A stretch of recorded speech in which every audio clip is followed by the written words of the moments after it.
suis Guissou, Ok. Eric. Ok. Je suis géomètre de formation. Ok. D'accord. Quelles sont les activités que vous faites ici sur votre site? Euh, les activités qu'on mène ici, il y a la pisciculture. Ok. Et en plus de cela, on produit de la papaye, de Ok. la tomate, Ok. donc tout ce qui est valeur ajoutée. D'accord. Alors, vous êtes sur combien d'hectares ici? On a une superficie de 3 hectares et demi. Ok. Vous avez combien d'employés? On a une dizaine d'employés. Ok. Présentement, nous sommes en train de projeter l'installation d'une serre moderne de 1000 mètres carrés. D'accord. On compte recruter du personnel pour appuyer ce personnel déjà en place. D'accord. Pourquoi le choix de la pisciculture? Bon, on en a entendu parler un peu partout, de gauche à droite, la pisciculture, bon, tout ça là. On a vu que ici au Burkina, le poisson déjà il est importé. D'accord. Déjà, nous, on ne produit pas et ce que l'on importe, le temps d'importer, ça arrive ici, souvent c'est avarié, le goût n'est pas ça. On s'est dit, bon, pourquoi pas produire nous-mêmes D'accord. le poisson. Super.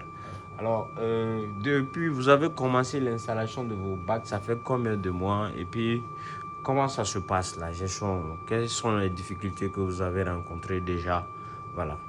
Ok, et pour l'installation, je pense que ça tourne autour de 2 mois qu'on a installé ce système. Pour la gestion, nous ne sommes pas des professionnels, on s'approche des techniciens qui nous appuient, qui nous conseillent. Mais bon, souvent, c'est pas évident qu'on ait la bonne information parce qu'on ne maîtrise pas trop. Ok.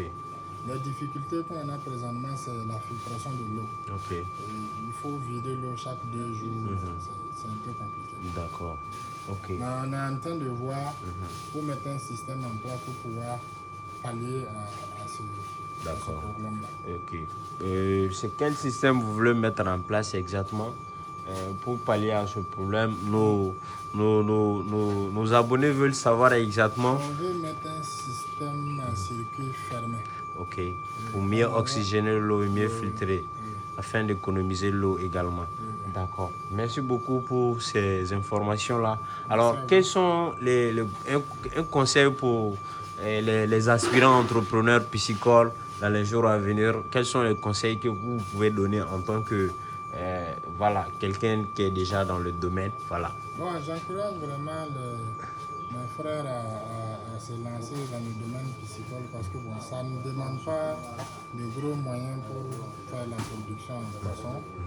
Mais je vais leur demander de se faire former. Merci. Surtout la formation, elle compte beaucoup parce que si tu te mets dedans sans formation, c'est un peu compliqué. D'accord. Ok. Merci beaucoup. Merci. Merci.